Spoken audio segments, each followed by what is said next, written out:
Do not believe for a second that Donald Trump is not still the most unpopular politician in the country, obviously, aside from Chuck Schumer. Just because 8 Democrats in the Senate were weak doesn't mean that Donald Trump isn't as well, and he continues to display it every day with the meltdowns he has on Truth Social and his tanking approval rating. It is why Donald Trump had a very weird meltdown in the Oval Office, and it's why he grabbed Erica Kirk in a way that was so strange that even she was made uncomfortable by it. We're going to get into Trump's meltdown and the very awkward, borderline actually disgusting moment with Erica Kirk. But before we do, if I could quickly ask you to leave a like on this video, and if you haven't already and you enjoy our channel, to hit that subscribe button because it goes a long way in supporting our work. Now, before we get into what happened with Trump and Erica, we have to start with a different relationship between Trump and a blonde woman, and that was Marjorie Taylor Greene, who he was asked about and attacked right here. Caitlin? At a meeting with the Syrian president earlier today, Marjorie Taylor Greene, who is a big ally of yours, said that she would rather see you focused on nonstop domestic policy meetings here at the White House instead of nonstop foreign policy meetings. What's your response to her saying that, and also saying that grocery prices are up and not down, as you've said? Yeah, so I don't know what happened to Marjorie. She's a nice woman, but I don't know what happened. She's lost her way, I think. But I have to view the presidency as a worldwide situation, not locally. I mean, we could have a world that's on fire where wars come to our shores very easily if you had a bad president. We had a horrible president, and we ended up with Russia-Ukraine. I hate to give Marjorie Taylor Greene credit, so I won't, but she does raise an important question with a very easy answer. Why is Donald Trump so focused on foreign policy? And I want to put focused in quotes because he's not. He doesn't care about foreign policy. He doesn't understand foreign policy. But it's true that Donald Trump really likes having these meetings with foreign leaders. Why do you think that is? Well, because they have to suck up to him. And it's not because Donald Trump is some great negotiator. It's not because Donald Trump personally has a lot of strength.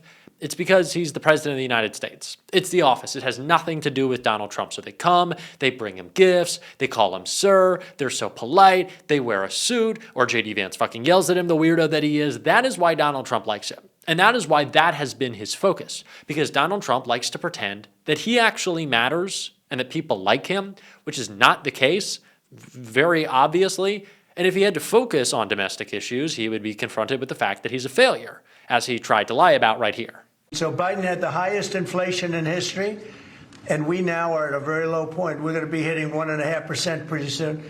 So we're at a low point, and he was a high point. We did that.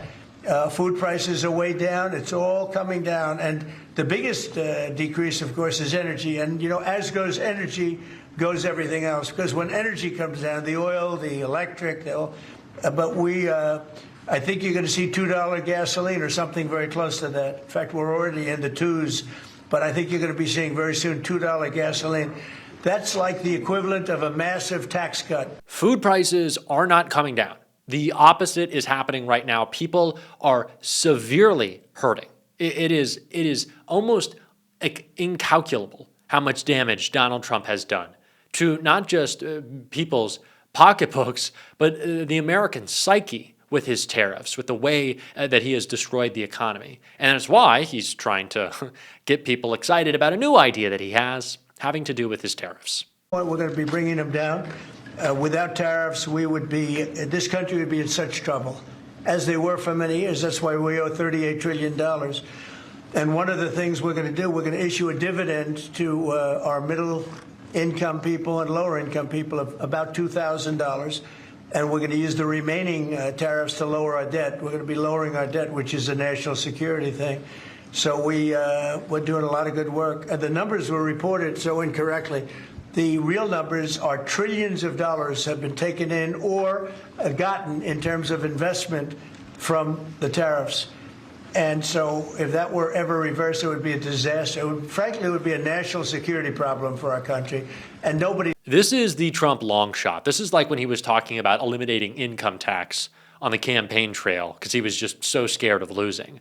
But what's funny, and it's not because it's deeply upsetting, about the tariff dividend is you're already paying more than $2,000 because of the increase in the cost of goods. So what Donald Trump is doing is giving you your money back, but not all of it. Like you're not getting all, tariffs are costing you more than $2,000 a year. So Donald Trump is giving you money, that's your money already, but just less of it, and he's doing it through the government? Like, isn't that the opposite of like the small government conservative? It's idiotic. It is crazy. But that is Trump's administration. That is Donald Trump. And the weirdness didn't just stop there, because like I said, look what happened with Erica Kirk. Where's Erica?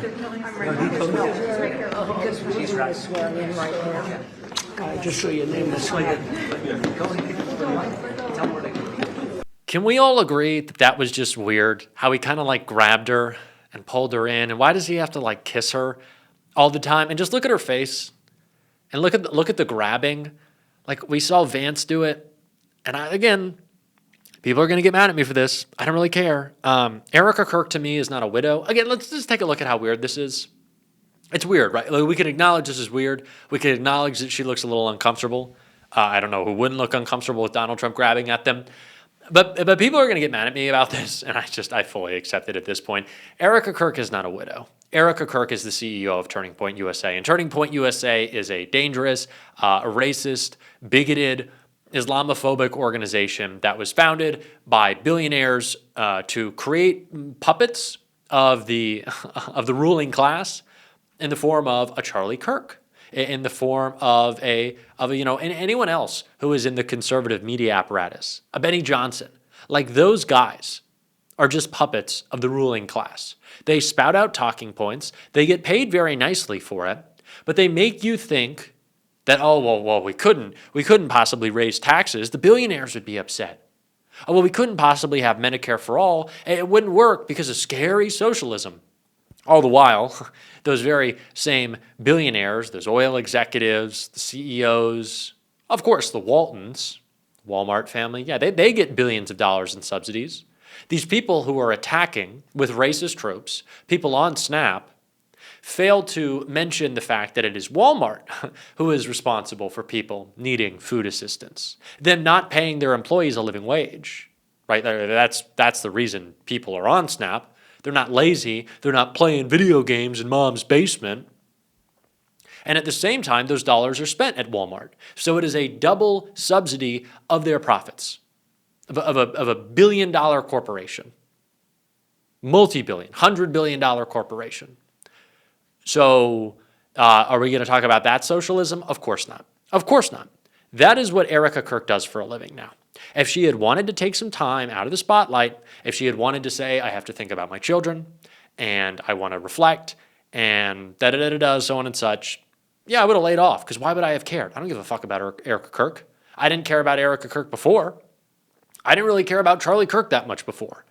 Donald Trump didn't care about Charlie Kirk. Donald Trump also doesn't care about Erica Kirk. She's just a good prop, and he likes a blonde woman to grab at. That's it. I know that's like disgusting, but it's true. That's Donald Trump. We have this well documented. I'm not speaking out of line here.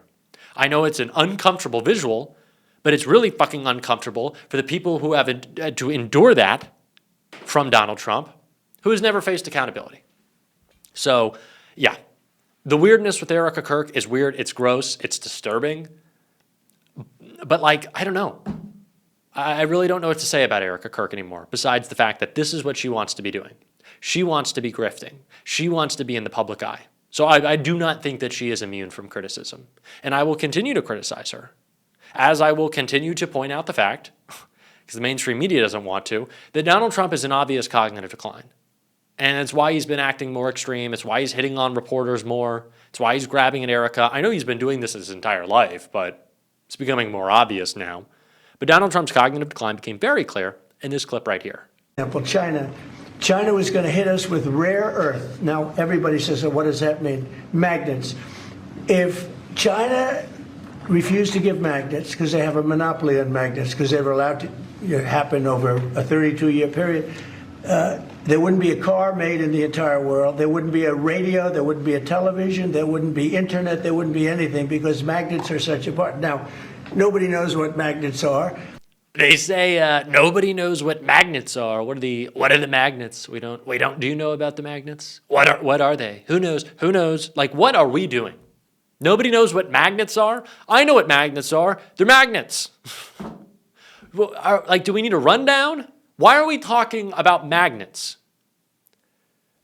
50,000 people are going to die unnecessarily because Donald Trump and his pedophile-protecting, billionaire-serving Republicans in Congress are making sure that your premiums, they're doubling, they're tripling, and they don't care.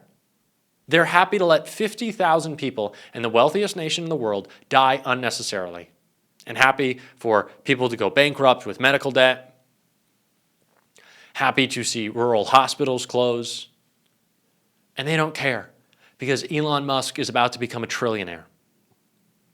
If you are more upset by someone on Snap being able to get 6 cookies than you are that Elon Musk is going to be a trillionaire, Captain government subsidy, what was it, $11 billion that Elon gets? If you're more upset about that, I really don't know what to do with you because you clearly don't understand or don't care how government works. I know you don't if you're watching, but I'm still, I guess, just in a place of shock. And I think y'all can understand that. What my head isn't fully screwed on right now in these moments.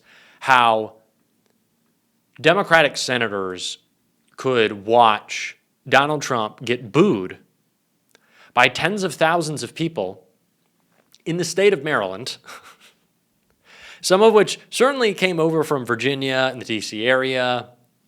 All of these people, some of which who are likely federal workers who have been affected by this shutdown. We've all been affected by this shutdown.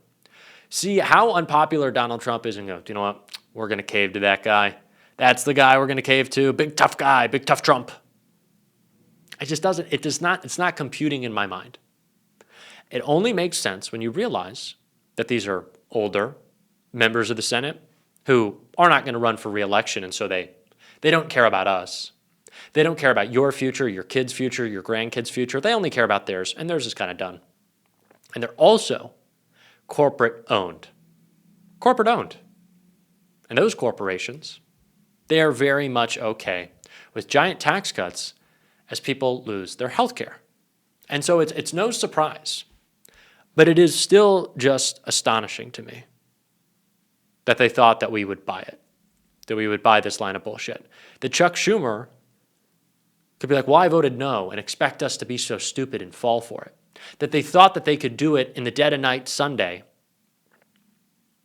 and that we would just go along. Well, that's not what's going to be happening. We're going to be calling them out. If you want to support that, we're doing it on this show. As always, you can hit that subscribe button, leave a like on this video if you stuck around to the end, drop a blue heart in the comments. Keep on fighting, y'all. Don't let them silence you. If you want to call out these Democratic senators, I got a petition below. And until next time, I'll see you soon.